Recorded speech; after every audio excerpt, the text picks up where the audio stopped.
Bonjour à tous et bienvenue pour cette nouvelle chronique de jurisprudence. Nous allons aujourd'hui évoquer un arrêt de la Cour de cassation en date du 11 mai 2017 relatif à la clause de non-concurrence post-contractuelle dans le contrat d'agence commerciale.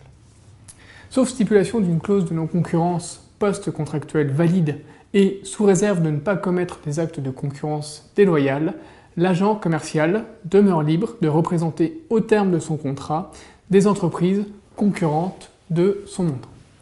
L'arrêt commenté est l'occasion de revenir sur les critères d'appréciation de la validité d'une clause de non-concurrence post-contractuelle dans un contrat d'agent commercial et sur la caractérisation d'actes de concurrence déloyale. Dans cet arrêt, l'agent commercial était soumis à une clause lui interdisant pendant les 2 ans suivant la cessation des effets du contrat d'agence d'accepter la représentation d'entreprises concurrentes de son mandant dans les villes dans lesquelles il s'était rendu pour des missions au cours de l'exécution de son contrat.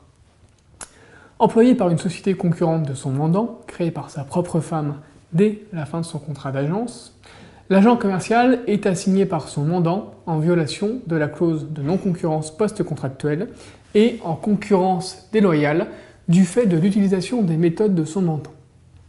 La Cour de cassation confirme l'arrêt d'appel ayant jugé, au regard des conditions de validité de droit commun, que la clause de non-concurrence n'était pas valide, et ce pour 3 raisons.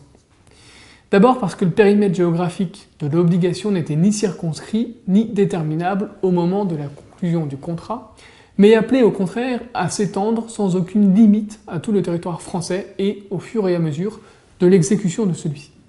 La motivation de la Cour d'appel et la confirmation de la Cour de cassation sur ce point peuvent surprendre. En effet, le périmètre de l'obligation était bien circonscrit et déterminable à la date de signature du contrat, puisqu'il correspondait aux villes dans lesquelles l'agent avait réalisé des missions pendant son contrat. Plus que l'indétermination du périmètre géographique de l'obligation, il semble en réalité que ce soit le caractère disproportionné de celui-ci qui est en réalité amené la Cour d'appel à considérer que le critère de limitation géographique n'était pas rempli.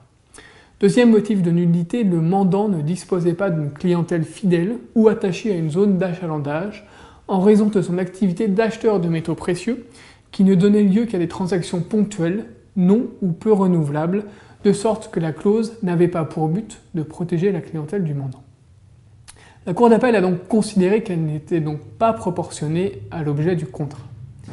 Là encore, la motivation peut surprendre, puisque plus que le caractère disproportionné de la clause, c'est manifestement son absence d'intérêt légitime pour le bénéficiaire qui était en cause.